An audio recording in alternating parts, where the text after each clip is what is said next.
Alright guys, the WWE Games live stream is just finished and we now have a ton of details on the new features included in this year's Universe mode, so let's jump straight in and take a look at what's new this year. First up, we'll have the Rivalry Manager, which allows you to create your own custom rivalries within Universe mode this year, as well as editing rivalries that have been automatically set up by the computer and the ability to store 25 in total. So here you can see a list of the current rivalries going on in Universe mode and the amount of time remaining on each one. Now let's jump to the create a rivalry section, so here you can see the options that are available. First up, we can set a rivalry type with the ability to set one-on-one or tag team rivalries, and also the duration, so we can have a short rivalry that leads to a pay-per-view or a long-term rivalry which spans 3 pay-per-views. Next, all that's left to do is choose the superstars that we want to compete in this rivalry, of which you can select divas, so you're not just limited to superstars, with the chosen 2 here being WWE Champion Randy Orton and Daniel Bryan. So as this is a long rivalry, you can see here that it takes place over 12 weeks,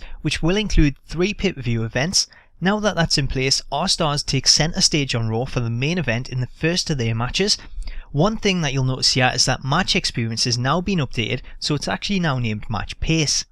So on the match, and again you'll have the option to choose who you want to play as, or if you want to just simulate the match. Now I'm not going to actually show the full gameplay as I want to concentrate on the new features, so if you want to see that I'll link that in the video description. But the match itself, it started out with a cutscene that showed Orton attempting to leave ringside, only for Bryan to then bring him back in and eventually get the win, which was followed up by Orton attempting to attack Bryan from behind, only to be countered and left to retreat back up the ramp. So following this result, you'll see that we now have an option on the menu called WWEcom, which replaces last year's news option, and it holds the current results of the rivalries with the notification number indicating how many updates there are. After simulating ahead 3 weeks to the first pay-per-view, we'll have the main event featuring our 2 superstars in a ladder match for the WWE Championship, which is the first of 3 pay-per-views that these 2 will main event, with this match playing pretty regularly as there's no cutscenes involved, and Orton actually got the win after hitting an RKO off the ladder at Bryan, which left him knocked out and gave Orton plenty of time to set up the ladder, climb it and retrieve the belt.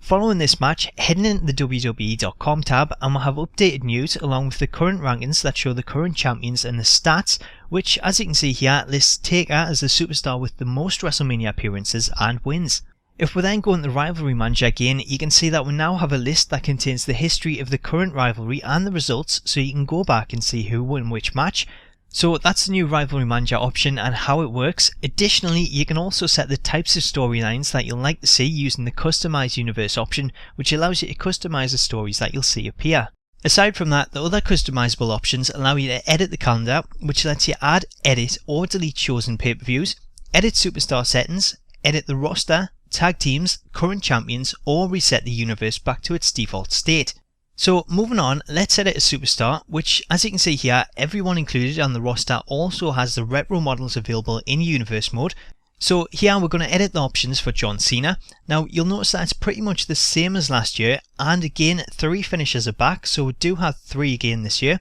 and there's a new option to select an attire.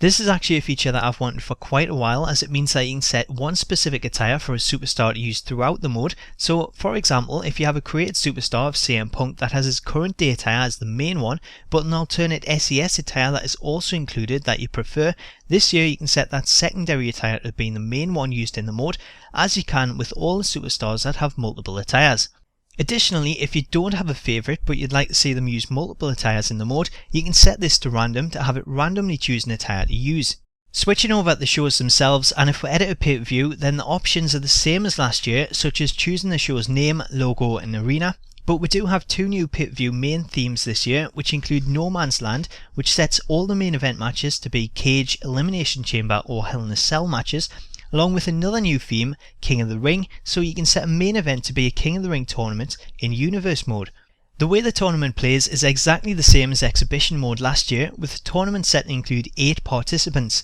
As for the winning scene, that remains unchanged from last year with the same animation, but the winner does receive a King of the Ring title that is listed next to the name for the remainder of the year or until a new King of the Ring champion is crowned.